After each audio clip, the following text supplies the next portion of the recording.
Sam from Road Trail Run here. We're going to take a look at the new Balance FuelCell Prism that's coming out July for $120. Of course, it has the fuel cell midsole, and as New Balance has said, the fuel cell foam can be tuned for different purposes, and here we have a softer fuel cell foam. It feels just walking around, and by pressing, more like the Propel than the 890 V8 in firmness.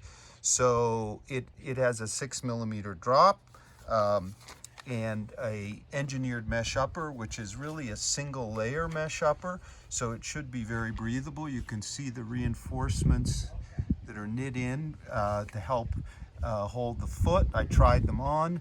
The hold is good. It reminds me a bit of the Fuel Cell TC in terms of the materials here.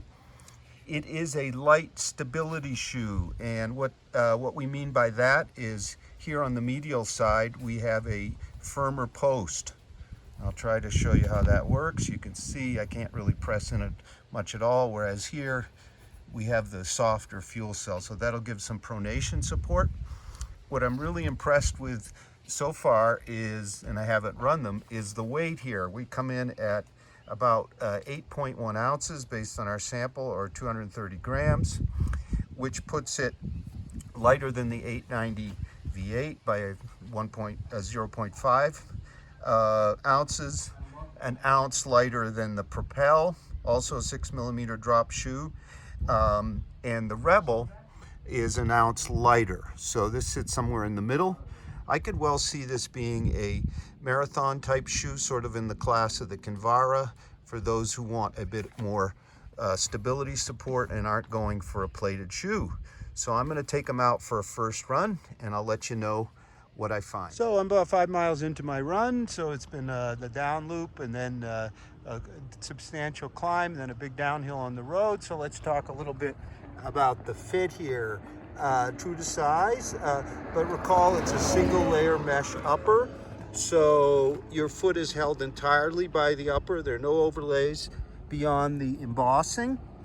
There's no booty tongue here, so I'm going to say that true to size, it's a comfortable fit.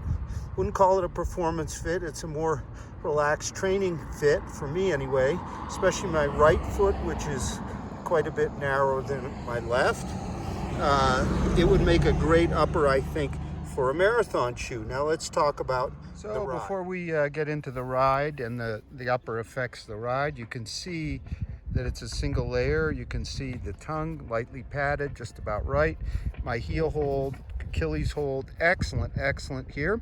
So the midsole, I think, actually affects the upper hold here. This post here, firmer material, keeps me stabilized on the shoe, even if the upper is very comfortable and kind of mellow.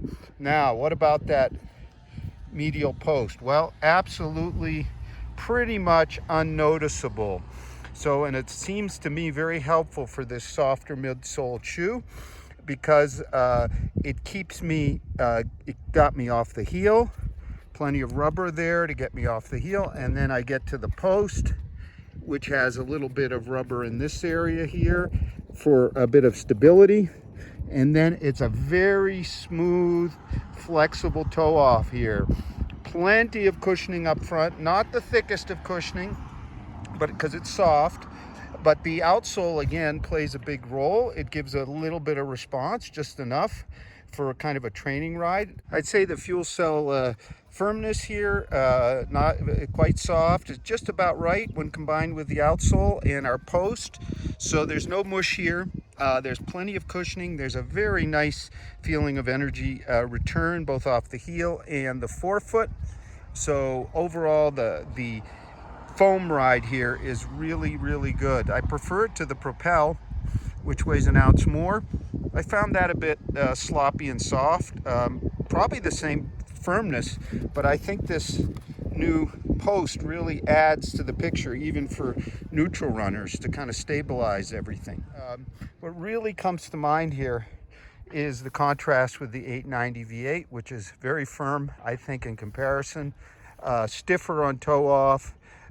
Its upper is maybe a bit more supportive, this is just a much more versatile shoe. So if you don't want to go all the way to the TC at $200, this $120 shoe with FuelCell could be a really good alternative as not only a daily trainer, and at 8 ounces, 230 grams, that's a light daily trainer, but also as a marathon shoe. That posted support, I think, is helpful all around, even for neutral runners. I'm neutral. And the flexibility and kind of agility up front is really special here. Other shoes that come to mind about its weight, the Salomon Sonic 3 Accelerate is a denser feel. It might be a little more cushioned in the forefoot, but that isn't quite as bouncy, lively as this beauty.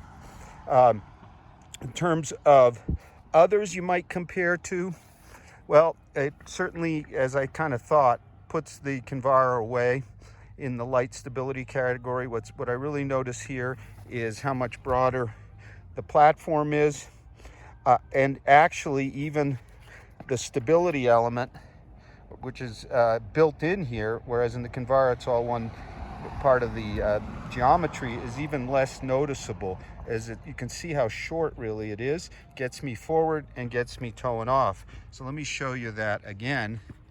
I mean, this is a nicely flexible shoe, but you can see it has that rubber up front. So it presents a really neat option. If you want to compare to some of the Sauconys, the new Sauconys, this is a lighter shoe than the Ride 13, maybe a little less response, maybe not quite as cushioned. I do kind of prefer the Ride 13's upper, although it's warmer, for its somewhat better hold, has a booty tongue. Others you might consider if you're thinking Saucony is the Endorphin Speed, which is a plated shoe, so almost completely stiff. Well, it does have some flex. Speed is $40 more. More a racer trainer, probably a faster shoe, but this one won't get you into any trouble. I think you can, if you want to go light and training shoe, you can really take advantage of the weight here with plenty of cushion, plenty of softer cushion, stability, and decent response. So we're going to have a full multi-test review of the New Balance FuelCell Prism real soon. Thank you very much for watching.